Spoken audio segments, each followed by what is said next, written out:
Welcome back to the Julian J. Franco Show, a show where I bring to you people who have accomplished a great deal in their career and also try to find out what they did right in the dating world and what they do wrong. Just like that, we can learn from them. But more importantly than any other show, this is what I like to pride myself in.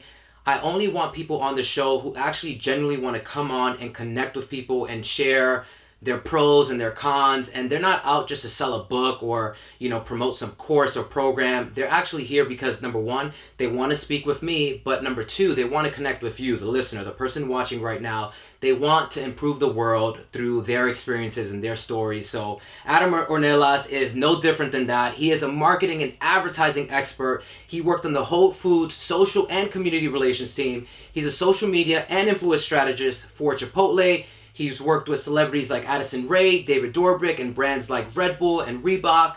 He built an app that won him over $25,000 from the University of New Mexico with his fraternity brothers, which I just think is incredible. And if you need a partner for trivia night, Adam's your guy. In the streets, they call him the trivia god. So, Adam, listen, thank you so much for coming on the show. And I just always like to jump right into it. I'm following you on Instagram right now, and I saw in your story that you went to the UFC gym today. So, what was that workout like? It's your boys getting back into like the heavy. So I'm splitting it up. I'm doing kettlebell functional workouts, and I'm doing heavy lifts again. I think during quarantine, not having the gym for certain months, and then eating a little too much, maybe drinking a little too much, certain parts of quarantine, just kind of wasn't having the frame and the kind of workouts that I wanted to have. And so I'm getting back into lifting heavy again. So this morning was a big shoulder workout, and that gym is incredible, as you saw. Like, it has a skylight that runs right through the gym, so it's considered an outdoor facility, so it can stay open in California, and it's awesome. There's boxing bags, there's kettlebells, Olympic platforms, whatever you kind of want. But this morning it was a hell of a workout, man. It was a good workout. It was shoulders. Okay, shoulders. Shoulders is one of my favorite muscle groups to work out, but you got to be so careful because people don't understand. Like, yeah, when I see people or guys like lifting 225 overhead press, like, yeah, that's impressive. That's amazing. But our shoulders are so sensitive, especially like your rotator cuff. Like, so I hope you're not going too heavy. No, dude. I'm a big Joe Rogan guy. And one of his great quotes about working out was, he calls it greasing the groove. And he's like, instead of trying to go heavy all the time, like what's the point of trying to bench press 600 pounds one time? He's like, you want to grease the groove. You want to get something that's challenging and do a lot of it and build up that kind of constant, like that actual strength that you're going to use. So that's kind of my philosophy. I don't go too heavy, but make sure I'm challenging myself for sure.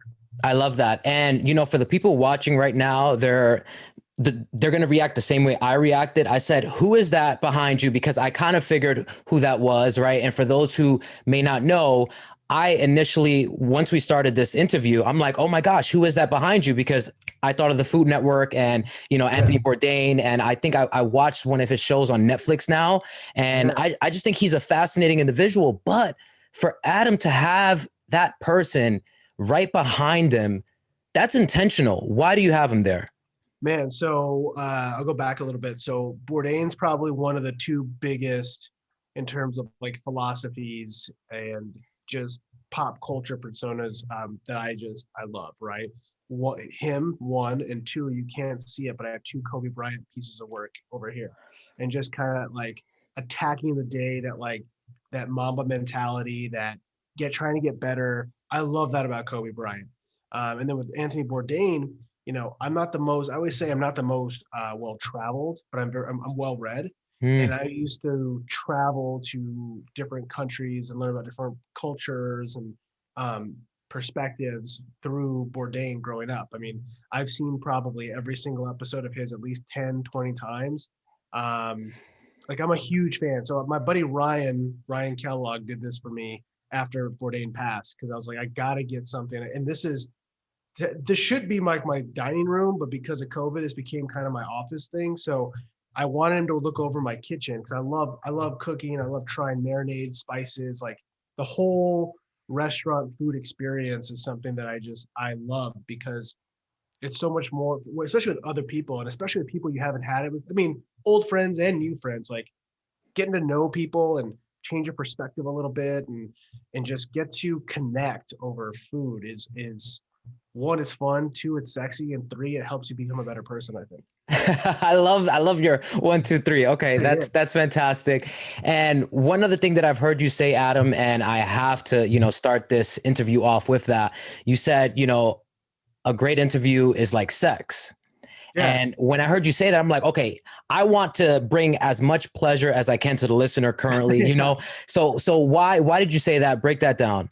So I think it's like you don't rush into certain topics, right? Like Mm, I think there's a few great interviewers out there. I think one of them is Howard Stern, right?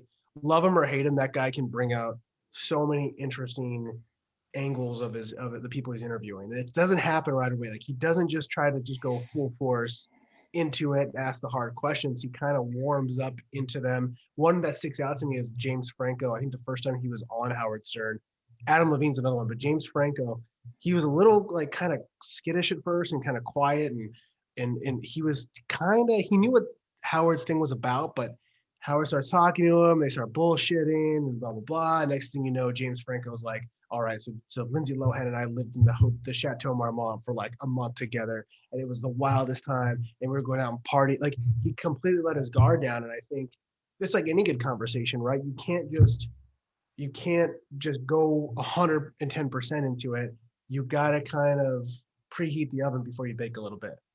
I love that. Listen, you are so great with your answers and you kind of pause after just delivering that home run, so to speak. So when it just comes to conversing, I can pick up on somebody who's just really well read, so to speak. And wow, Adam, I'm like actually impressed. So, okay. Dig it. Thanks, man. And one other thing, researching you moved a whole lot. And of course, we're going to get into that. But one thing you said is like, hey, I'm okay with packing up my stuff, selling my stuff, going on to a new location. So what I just found, interesting is like, he must be good at letting go, so to speak, right? Or are you not? No, I think you're right, man. And that plays into a lot of different aspects of my life. It's like I've developed a muscle of being able to part ways with material things. So I've lived and worked all over the country, right? Like I spent a semester at Tennessee. Excuse me. Spent a semester at Tennessee, Knoxville. I've lived and worked in Austin, Denver, Chicago, LA, here in Newport Beach. And my whole like philosophy was I want to be able to get up and go if the right opportunity presents itself. And there's a lot of positive in that, and there's some negative as I've learned over time. One is I can sell my entire apartment within a day if I had to. Like right, like I don't like hoarding onto things. I can always buy another TV. I can always buy another. I can't buy another one of these, so I'll probably keep my Anthony Bourdain poster painting. But I can let go of things, material things, and know that I've done it before, right? So I know I can get another Sonos speaker and I can get another ring light or whatever. But I always was ready just in case the right thing happened. I always wanted to be prepared for it and be mobile and be nimble. And it's helped me a lot professionally, but it kind of segues well into, I guess, relationships, to be honest with you, because when you get up and move all the time, you don't always let yourself have the opportunity to plant roots with someone, right? And because at some point, especially earlier in my 20s, I'm 31 now, 32 February 8th. But I always early on saw it as like a sort of I'm looking for, maybe like a not an obstacle, but another, I don't know, like a hindrance, maybe, is that maybe the right word, of me going to the next thing and progressing in my career. What I've learned as I've gotten older is that's not really the case. And it's you shouldn't look at things through that lens all the time, I think. I love that. And Adam, that's so powerful because it's true. We develop these relationships with people, and a big part, especially for me, like whenever I'm considering moving somewhere, it's, oh my gosh, I'm not going to be able to meet up with Adam and have a beer. You know what I mean? I'm not going to be able to meet up with this individual and go to Runyon Canyon. It's Yeah. about more or less the connections that I have with the people who are stationed in that location. So the fact that you're able to do that, and yes, sometimes it is a hindrance to nurturing those relationships that you currently have, but I guess the pros outweighs the cons for you. And especially a lot when it comes to your career, you do a lot of moves because of that, right? If you see an opportunity and you like it, you go after that. I think that's fascinating. So I think it'd be helpful and useful for the person listening right now to just go to the start of your career. So you started at, I believe, a PR agency called Giant Noise. You were the social media community manager. So I'm just curious, I know you weren't there for too long, but what impression did that job have on you? So I'll actually do you one better. I'll go back a little bit farther. So when I was about a sophomore in college, Instagram, I'm dating myself a little bit, but I already told you I'm 31. Uh, Instagram, Snapchat, everything was kind of coming of age, right? And I'm in a fraternity alum. I'm a Sigma Chi. I was a recruitment chairman. I was a social chairman. I like to get out there and press the flesh and, champagne and campaign and have a good time. And a good friend of mine, Chris Humbard, he was a Red Bull rep at the time, and he was, his job was to get the can in people's hands and create fun moments. And he and I was interviewing him for a class, business class, about people. He also had a shirt company, like an apparel company, and I was interviewing like entrepreneurs and what people were doing, and I always admired him for doing that early on. And I go to his house and we're talking about like we all had the same friends, but when it come to game days, especially like tailgates, we all kind of did our own things in our own pockets. And we were like, why can't we bring people together? And like, you have half the student body, I have half the student body. Why don't we like bring people together and create something super dope? And so we sat there and we're like, the name is funny in hindsight, but at the time it worked. We called it United We Rage, and bringing people together and just raging and partying. And the first event that we had was a tailgate, and there's probably 150 to 300 people. And over 4 to 6 years, even after we were gone, the people that we kind of handed it off to kept it moving in a whole new direction, Chris and Philip. And the last one I think they threw was like 10,000 people. We went from being a hit, like a problem, quote unquote, for the company, it's for the school, to being like their friend for throwing these events. And it all kind of plays a part into what I do and who I am, because I couldn't afford for these events to pay for advertising, right? Or like media buys, whatever. So what I do is I go to Julian and I go to Jay and I go to Brad or Cindy or whoever, and I'd say, look, I can't pay you to get the word out on your social media. I can give you free drinks. I can give you free passes, backstage passes. You can meet Steve Aoki. You can meet whoever you want to meet. But I need you to get the word out about these events on your stuff. So that's kind of like the beginning into like influencer social media land with it, right? And so we had a good run there. I left there around 2011, 2012. And then I went to Giant Noise in Austin, a small PR agency. I was like a community manager. Excuse me. I went to worked a few different digital marketing odd jobs. First part of my career, I worked at a radio cluster in Albuquerque, New Mexico at the same time in college. I was always touching social media and entertainment in some way, shape, or form.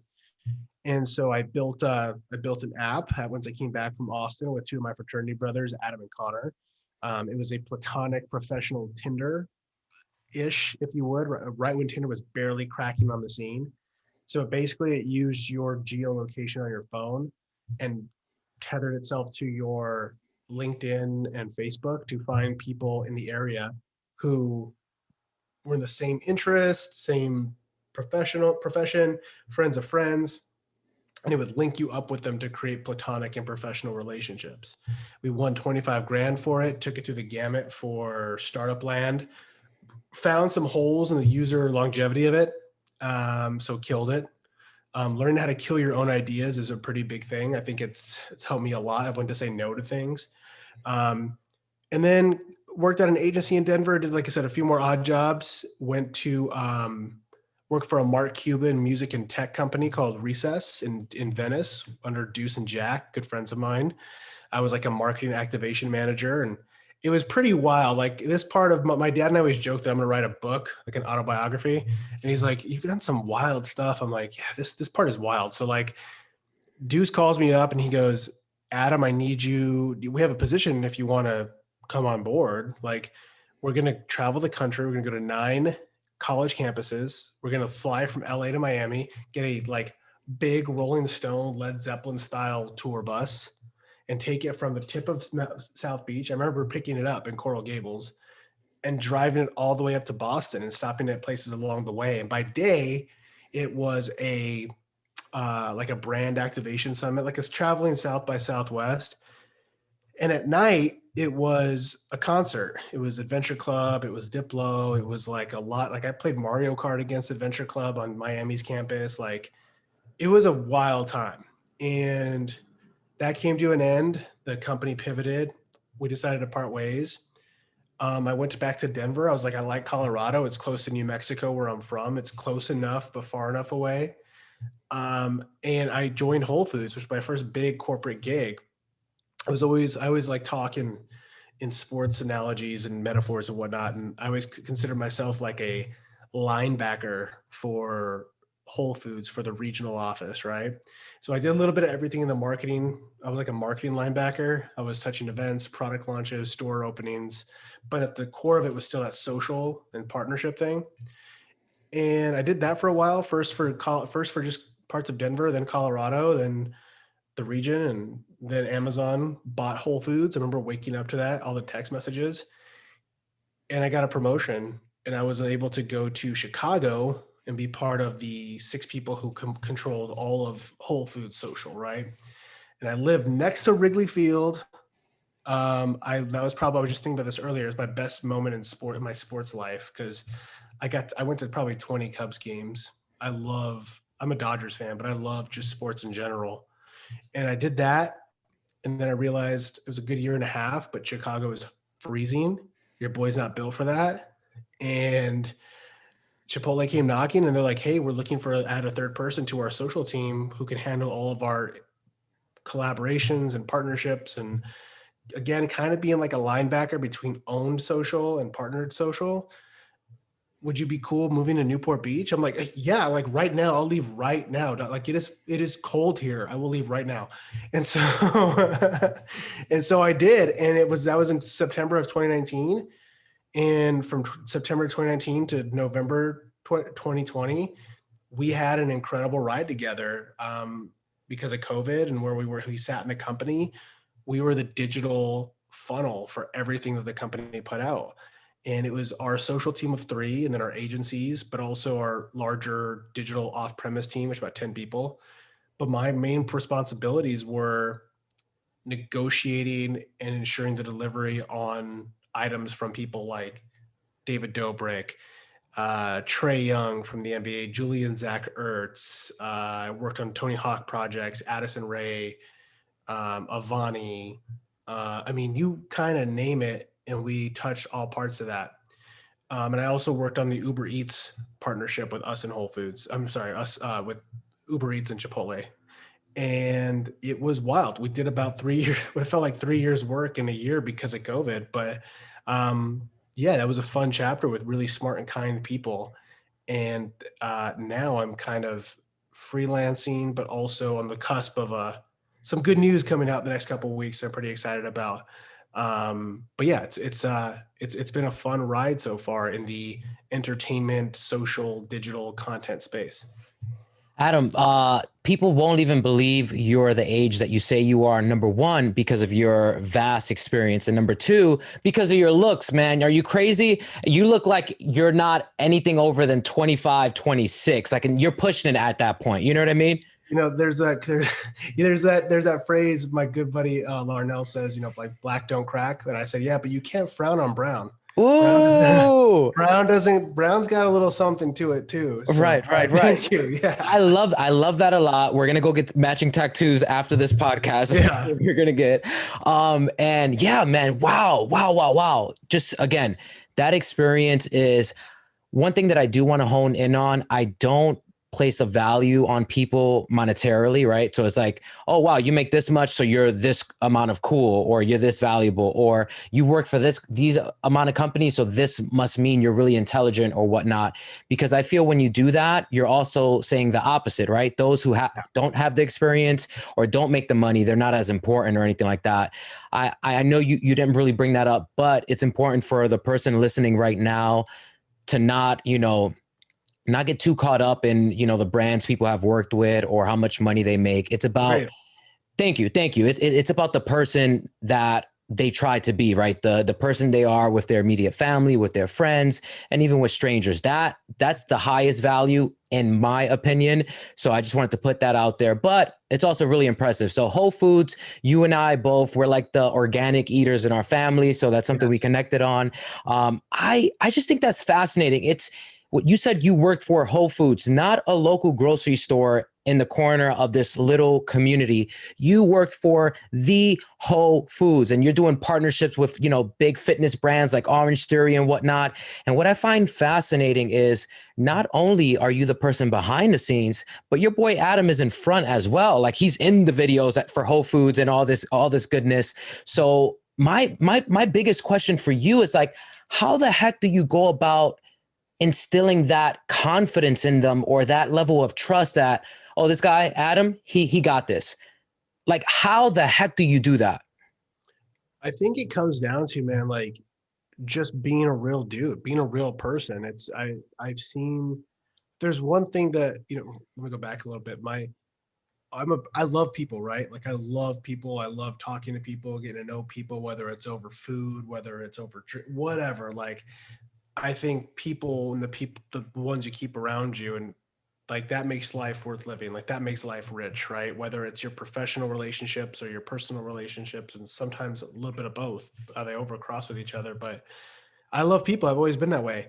My mom, like I'm a social butterfly. My mom is like a social dragon. Like she's a little Spanish lady, like probably 5'1", 5'2", and she could, I always, she could walk into a Klansman meeting, walk out with friends. Like she is like, dude, she is like the most like ball of joy social person of all time. Right. And so I kind of get it from there. And like, come from a big family too. My mom's side, I'm one of 19 my first cousins. I have 24 second cousins. Altogether, there's 80 to 90 of us, my mom's side. My dad, I'm the oldest grandson of 5. And I'm also the oldest in my family. So I think it's kind of those different points of my life that have kind of made me understand who I am and what I have to offer, and be confident with what I bring, and have to, even if I'm not at the moment, learn to become like almost fake it till you make it, because you're the older brother or you're the oldest cousin, and you kind of have to develop that kind of confidence to operate not only among your family but your friends and professional professional relationships. And I, at the end of the day, Julian, I want to, whatever I do, like I want to go after it full force, right? Like if your life truly does, and it's going to sound cliche, but I really believe this, if your life really does flash before your eyes when you die, I want it to be a good movie. And so far I've been very fortunate that it's been fun. So I can't wait to see what else happens. Dude, I love that. And you're just very intentional, man. You're somebody, again, just in listening to you, watching you, and just studying you a bit, you have this level of self-awareness that it's admirable, right? It's something that I try to strive to always work on and improve on. And the fact that, I've never heard, a social dragon, that is fantastic. I love that. I hope that becomes a part of our culture and people will start Yeah. using that. Like, that is so good. Social butterfly, yeah, but social dragon, my gosh, that's so good. Oh, Please put that in your book. Like, that is so freaking good. And just one thing, because I'm not going to be able to totally listen to you if I don't ask this question. I love David Dobrik. Like, That's my boy. I met him a few times at Runyon Canyon. He's super chill. Actually, I gave him my parking spot, more than once at Runyon Canyon, by the way. But he is just such a cool dude, and he always stops and talks. He'll take a picture with people, and he'll just really engage with them in a friendly manner. So I just always appreciate that. And I'm one that if I see something good, I like to highlight it. I like to be almost like a tape recorder. I'll replay that because I find people they're prone to say the bad encounters they have with celebrities or whatnot. And I just feel like, hey, when somebody does something right, commend them a lot on it, and then they're more likely to repeat that behavior. But why do you think people love working with David Dobrik? Like I never worked with him in a business sense. So from you being in that chair, in that position, what would you say that is? Like, why do brands go crazy to work with him? Totally. So I've been asked this question before, and it's funny because at the beginning of my time with Chipotle, I was aware of who David was, but I wasn't I wasn't like a David fan. Like I'm in sports land, like I'm in Bourdain land. Like I wasn't super in, but I had coworkers who were super in, other people that I worked across teams with, and I was like, I like to just, I asked the same thing. I was like, why is David such a thing? And I just started watching and just listening. And we're interacting with him and interacting with his team. And I figured it out. So I think David is a Gen Z baby millennial mixture of Jimmy Fallon and Rob Dyrdek.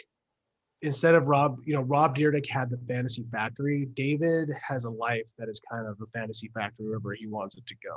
But he's also very genuine and kind, and he uses his platform for good, and he's got people around him that put him in good spots, right? He's very welcoming. He's very down to earth. We delivered a Chipotle claw machine to his house and surprised him for his birthday, and he and Natalie and their assistants and everyone was just great. And I also think that he's not threatening. Like, and I don't mean that means I mean that he's like a person. Everyone has a David in their group, right? Or a cousin that's like David who brings the fun, the laughs. He's pretty like agreeable in the best way where you're not going to have like any kind of contentious issues over nothing or at all. But he's relatable, and he's somebody that you want to be and want to be around with that kind of level of just genuine coolness, I think. I love that. You described him so perfectly, and the mixture of those two personalities put together, that host and then that also, bigger than life personality, but they both are not intimidating. So that's a really great point that you bring up there. So now my question for you is, we saw all the campaigns and everything that came to fruition, but Adam, is there something in your heart, a campaign, a project, a partnership that you really wanted and you knew was going to take off and, do really well, but it didn't see the light of day? So I don't know if there's one like that, because we actually had a lot that went through, but there's one that kind of flipped on there. Was like, we weren't sure where it was going to go, but it ended up being like the most real, fulfilling, genuine thing that we did, and it happened to be with David, right? So it was the Teen Vogue virtual prom, and we hosted the Chipotle after party, and we created a Instagram account, a private one called, I think it was called Chipotle After Party or something like that. And you had to request to join it. We had people constantly letting people in. It was like a private party account, right? And so I believe, let's say it was May 15th was the event, the Teen Vogue virtual Zoom prom. Through all COVID, they did a really good job of making these virtual events. And then David was supposed to go in there and be like, all right, we're leaving the party and we're going to the after party hosted by Chipotle on Instagram. We're gonna do a live stream. But a week before that date, we had a couple posts on the account, right? And we had him like pop in and out of the live and all this stuff to kind of get hype going. I think that account got up to 75,000, maybe 100,000 followers in a week or less. I'm not quite sure. It's one of them. It might be. It's in between there. But the whole thing was we were going to give away a $25,000 scholarship randomly. And the way you entered was there was like, I think there's like 2 or 3 posts on the private account. And the first one was him talking about it. And you had to say hashtag Chipotle after party and like 2 emojis. I think it was like the graduation cap. and like an avocado or something. It might just been the graduation cap. I can't remember. And so what happened was they had about 5 days to enter like the sweepstakes. And then here I am about 2 nights before the event, and I'm at this table in my living room, and I have to, there's a program that allows you to download comments. So I downloaded all the Instagram comments, which I think there were like 70,000 of them. There was a ton of them. It was some absurd number, dude. And I took them and I put them, I put them in a spreadsheet, and then I created a number generator, right? Like if you look up Google random generator, it'll pick basically like lottery ball numbers for you. So I had to pick 3 finalists. And so I did it, and it was like 256, 3,500, whatever, right? Pick 3 of them. All great kids. There was 3 of them, 2 boys, 1 girl. And I interviewed them before, making sure, like doing like a screen check, making sure everyone's good, chilling, nothing crazy. No one's going to say anything wild. Let them know that you're the finalist to get a $25,000 like tax-free scholarship. And it was nuts. All different walks of life. Somebody from Wisconsin, a dude from the Chicago suburbs, this girl from Houston suburbs. Really cool, interesting, diverse people in different parts of their scholastic career. And so the morning of, I put those 3 through a generator, right? And I get the winner. And it's the girl. Her name's Jocelyn. I'll never forget. Jocelyn was a first-generation American, first person in her family to go to college from Mexico. Was actually, when I called her to let her know that she was a finalist, she was like, I'm on break. I'm working extra hours to save up for my tuition.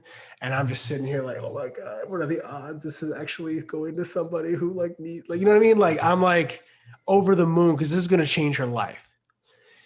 And the whole thing was that night. It was the actual event on the live stream that David was throwing with Natalie and some of his friends was going to be 10 to 15 minutes long. And he's playing music. He's doing Ask Me Anything. Like, it's I'm in my parents' living room, right? My parents are watching this thing. And on one, I have the Zoom with all of us on the back end of the crew. And then the other one, I have like my Instagram open on my phone. And I'm watching and all this stuff. And he's like, all right, we're going to call the winner out. And we call out, he goes, Jocelyn, I forgot her last name, but Jocelyn, you're the winner. I'm going to go live with you right now. And they all knew to kind of be on alert if it was them, right? And so he's trying to bring her into the live stream, like the 2 screens, and it's not working. And I'm like, what the fuck is going on? Like, what I troubleshot everything. And he's like, I can see you, but I can't. I'm like, oh, this is such an integral part of this campaign. I have to figure out how to do this.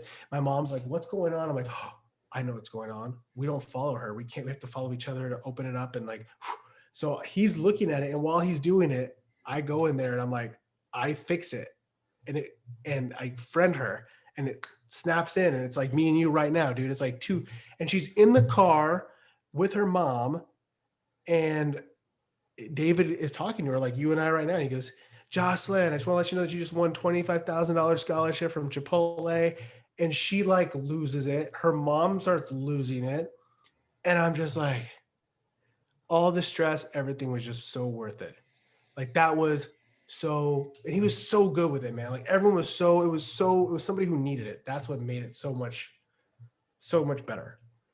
I love hearing stuff like that. It actually, I guess I'm petty in the sense of like when people win these competitions, whether it be a car, a TV, or a scholarship, and I personally don't believe that they are, number one, appreciative of it, or number two, that they needed it. I kind of get mad because I know there's so many people out there who really, like you said, this is going to change Jocelyn's life. You know what I mean? And I just love stories like that. And I love that you were a part of that. And that generator that you used obviously worked, it's something happened, so that's perfect. And oh my gosh, for the connection to have been like interrupted because she couldn't join.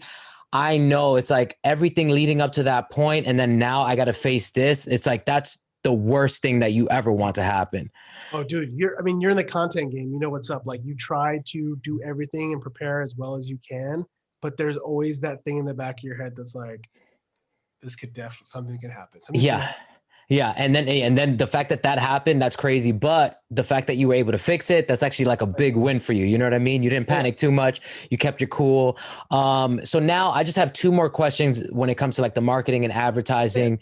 What would you say is probably one of the biggest mistakes that people are making today when it comes to their branding strategy or whatnot? They're pretty, I guess they're pretty broad, but I think these are two cornerstone issues. One is being inconsistent. So being inconsistent in what they're trying to get across in their messaging, in their content, in their podcast episodes. I mean, like the hardest part of podcasts is getting the interview, but also the editing, especially because people don't naturally we're wired to not like the sound of our voice for whatever reason. So you have to go in there and it takes a long time. So being inconsistent, but also being inauthentic, right? Mm. Like trying to just be everything to everybody and coming off like a lot of just gloss and show.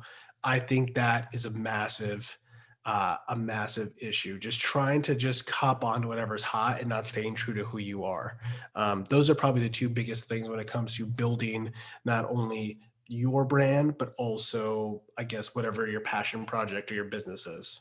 I love that. And this is, one thing that just frustrates me, Adam, on a personal level, when somebody says, be yourself, you know what I mean? It's just like, what the heck does that even mean? Right. It's like telling somebody, hey, just think more positively. I feel people do better when they have steps and bullet points. So what I would like for you to do is maybe if you could share one or two people in the entertainment space who you find to be genuine individuals. Ooh, that's a really good question. I'm trying to think off the top of my head. Visuals.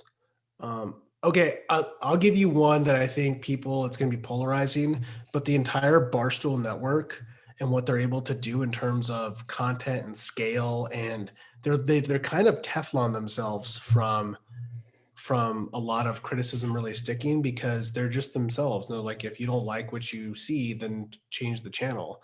And they're able to keep their diehards, but grow the brand. Now they're doing incredible stuff for the Barstool Fund and helping small businesses and restaurants and stuff. I think they are a what's the word I'm looking for? Like a best in show for how to be authentic, know your audience, grow your audience, and not be afraid to take chances. I think the whole Barstool network does really incredible stuff.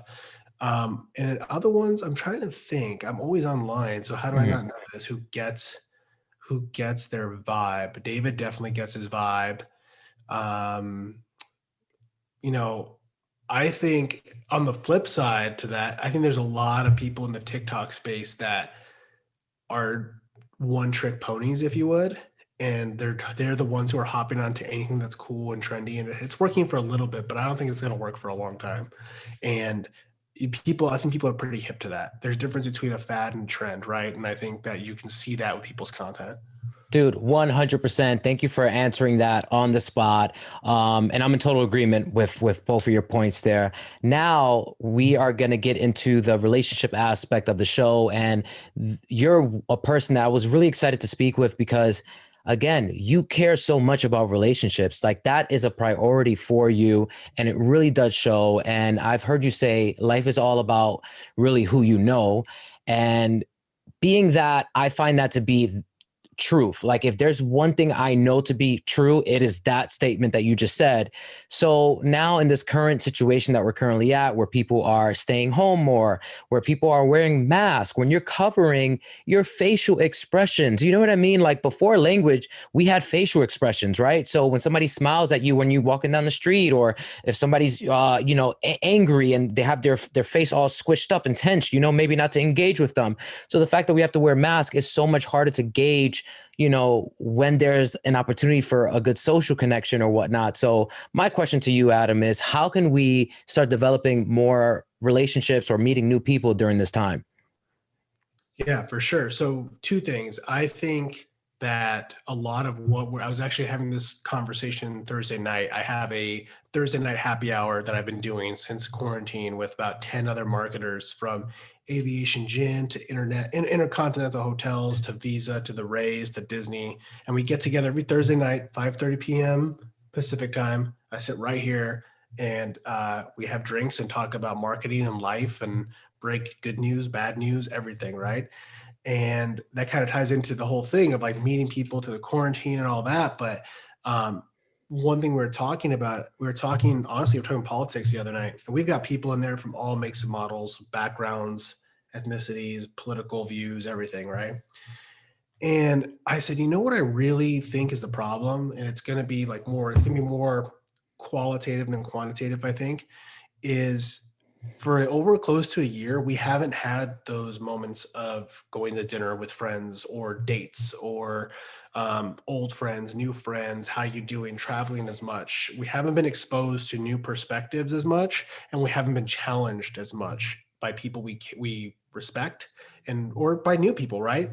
And I think those touch points, not having those touch points, has made us, and compounding that with social media just becoming more and more of how we interact with people and being in echo chambers.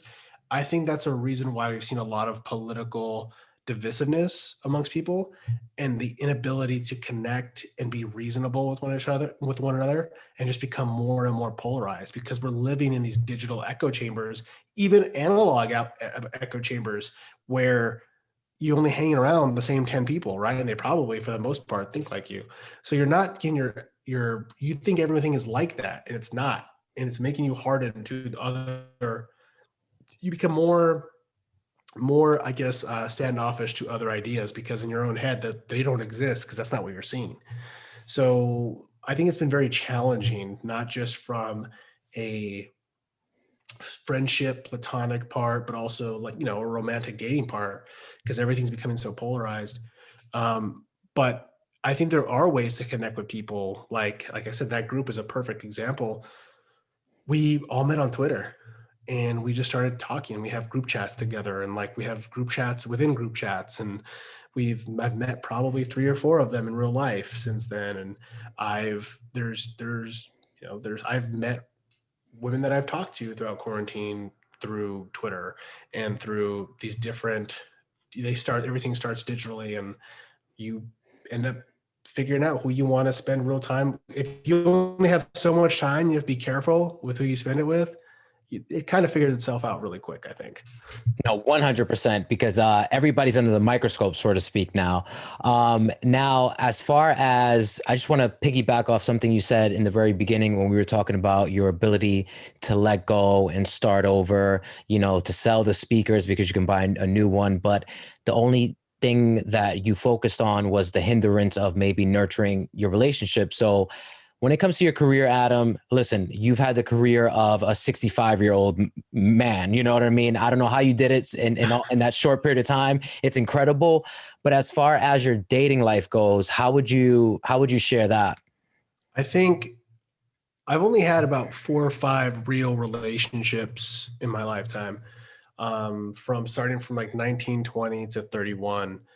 And looking back, I could, I'm still friends with all of them, but at those moments in time, I don't think I was the person that they needed me to be at that point in time, and probably vice versa. Whether it was me at 19, ready to go and leave Albuquerque, or maybe it's me at 24, not really, or 23, not really figuring out what I want to do, or 26, I want something else. I want something bigger. I want to be, not relationship wise, but job wise, or not being able to communicate correctly what my needs were, what my intentions were. I think going back in time, I think relationships and romantic relationships especially are a lot, and jobs have a lot in common, where they're in your life for a certain moment of time, and they're there for a reason, to get better at certain things, to have hard lessons, but you come out as a total, what's what I'm looking for. You come out of both of those as a changed person, from the positives and the negatives. A lot of those last 10 years, because I've had to move around so much, I didn't put down roots. I didn't look at relationships. I didn't look at dating as like, I'll do it later. I said in my head, I was like, I'll do it later. I'll do it later. I'm fine now. Like I have good relationships with, not like relationships, but I have good relations with different women where I'm at, right? I'm good. Why do I need anything else? And as I've gotten older and I've become probably the best version of myself, still making a lot of improvements. By no means am I perfect, but I realize what's important to me, especially during this pandemic year, and what I want to be and what I want to do and who I want to do that with, right? And what's important to me. And it's it's become more and more clear that, you know, I have this drive that I want to be a dad. I don't want to, I'm not saying right now, I'm not saying tomorrow or next year, but I want to start laying out the groundwork to be a dad, because I've been very fortunate in my life that I have a fantastic father. I've known his dad. Me and his dad were super tight. My mother's dad, incredible. My uncles are great. My brother's 6 years my junior, but I learned a lot from him about, you know, different aspects of not just being not just masculinity, but being a person. So I've had a lot of great men around me, and women too. But for what we're talking about, great men. And I think that I've got a lot of love and a lot of knowledge to give. And I want to do that with somebody who also has her own to give and wants to give and is passionate about what she does and challenges me. And, you know, it keeps, I think all healthy, the best parts of the relationships that I've had, there's been a little bit of friction in terms of our beliefs or whatever, politics, whatever it might be. I think it's healthy. But I think that I'm getting to this point where my career is doing its thing, right? Like there's ups and downs, of course, but the net is I've been very blessed, very fortunate. And now I'm going to turn 32 in 3 weeks. And I'm like, okay, you know, you start making more money, you start having different relationships, different types of conversations, but what's it all worth? What am I doing with it? Like, what's it for?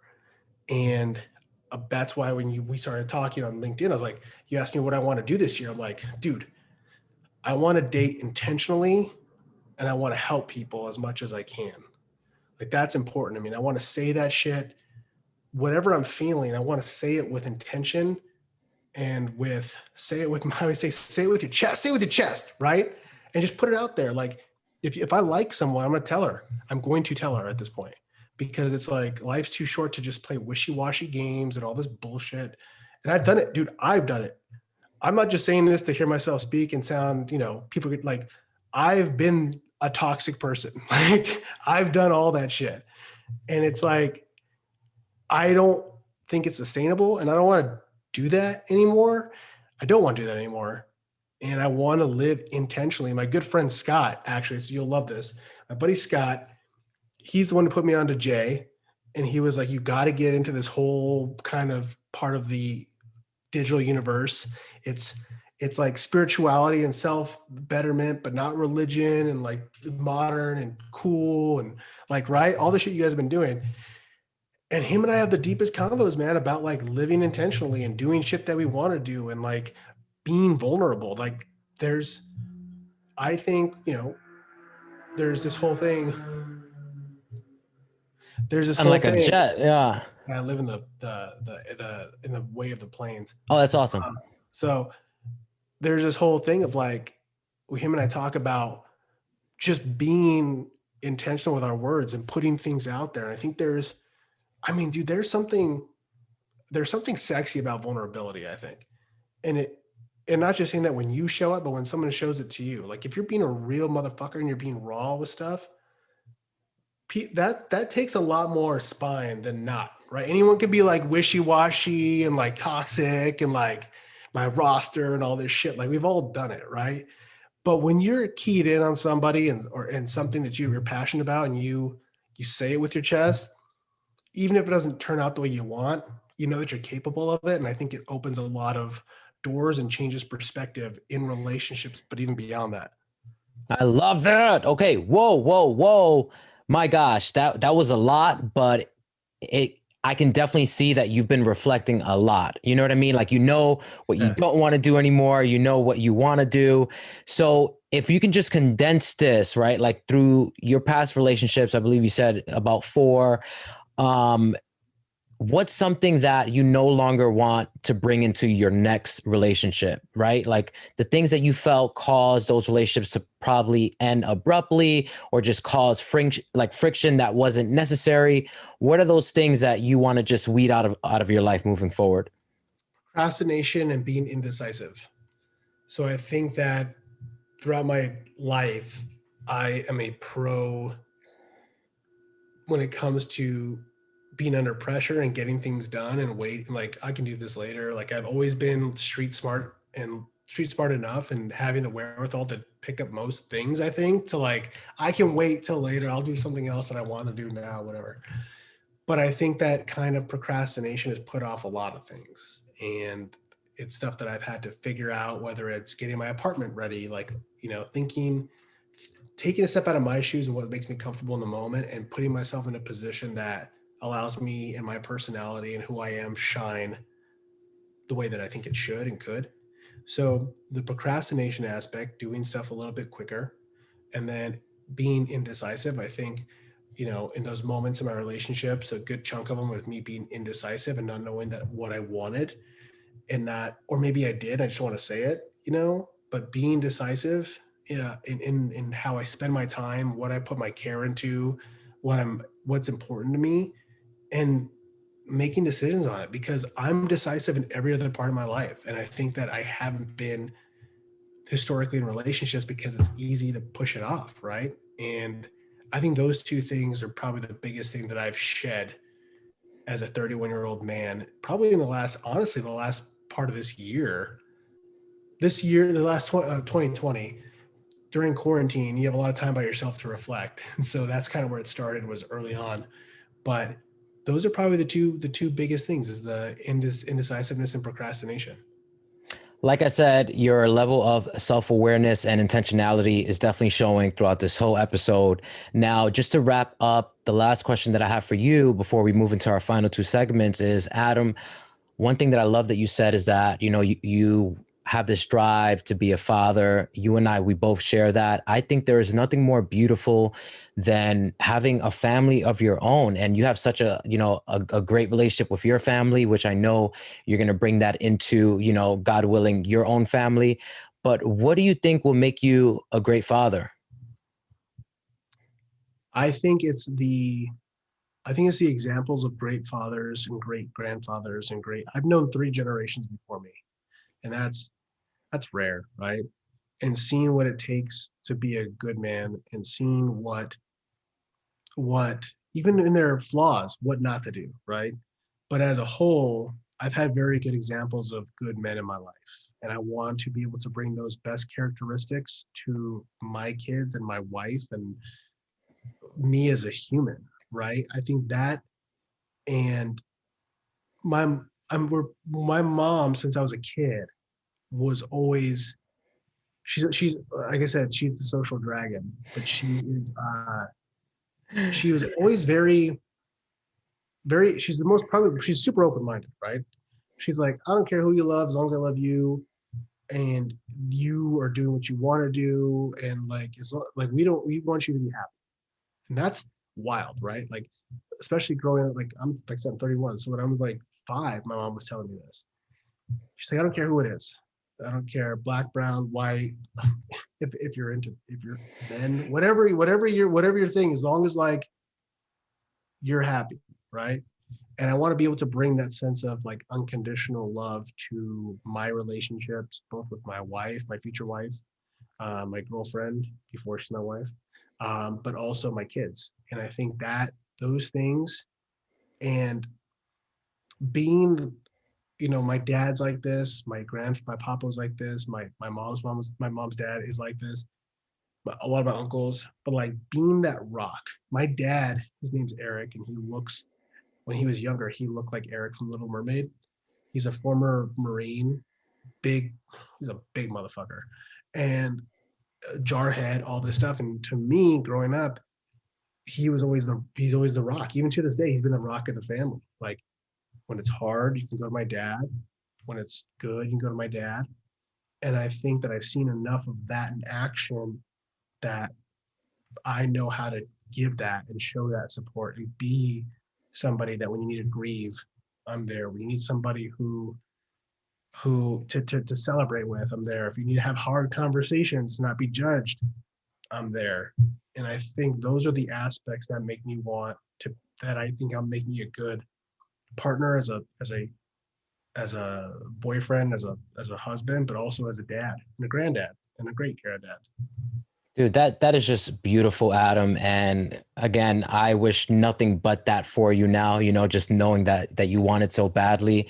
And yeah, that's, to me, that's the biggest purpose of life. Everybody basically correlates purpose with what's your job title? How long have you been there? What's the next 5 years looking like? I'm like, dude, what's the family like? You know what I mean? Do you have a best friend? Do you have a girlfriend, a boyfriend that you're crazy about and you're helping and they encourage you and they support you? It's like, again, with this whole show, it's all about relationships. That, like you said, that's what life is. It's who you know, right? It's not who you know. So you can get some sort of advantage or you can seek the more resources. That is a part of it, right? And you shouldn't feel guilty because of that. But it's all about, I think happiness is other people too.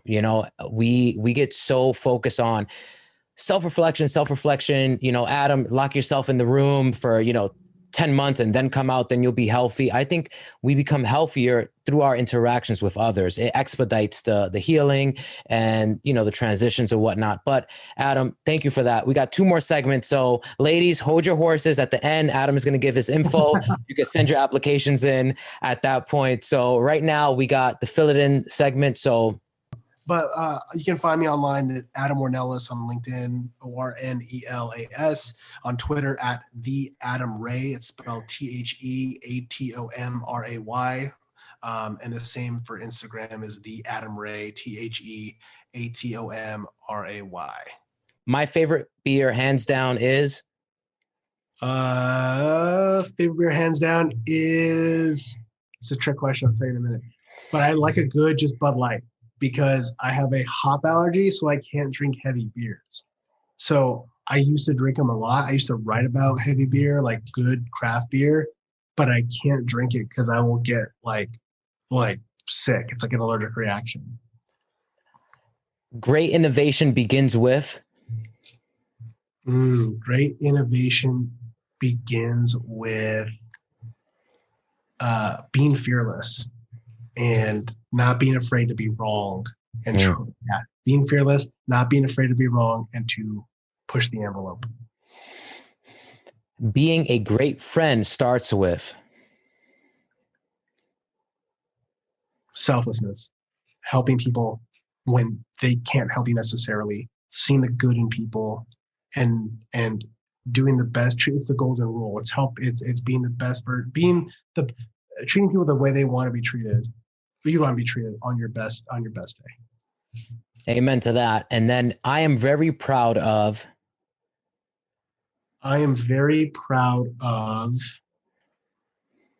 my family and friends that I have been lucky enough to have around me in my life. They've been there for me through thick and thin.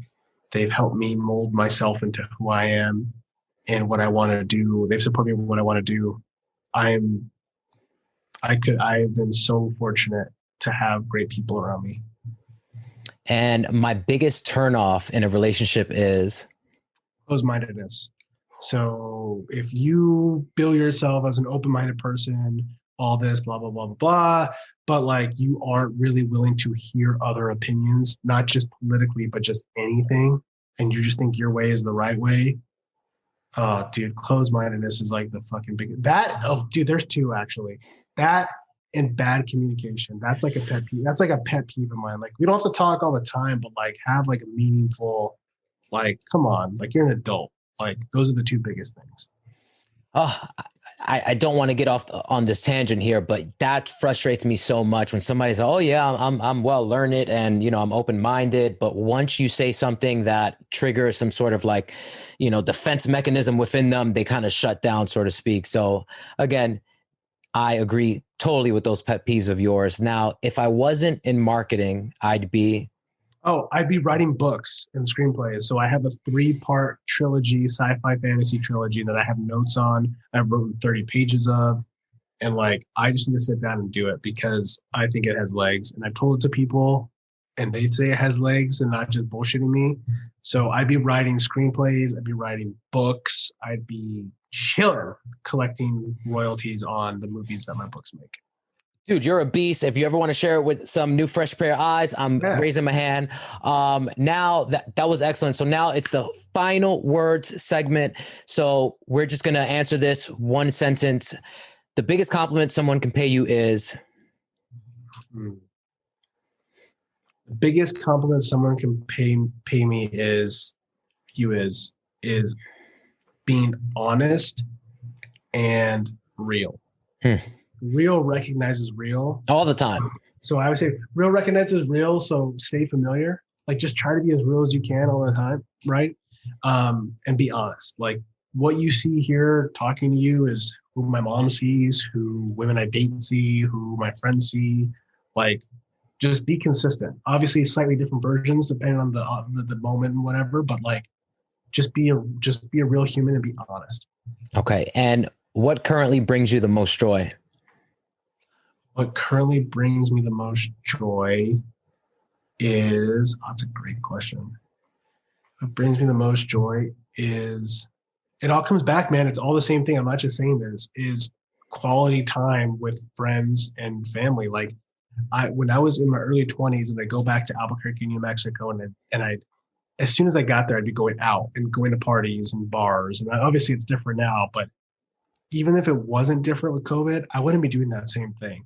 Now it's spending time on like parents' couch with their dog, 110 pound pit bull. Bane, right? Yeah. Bane.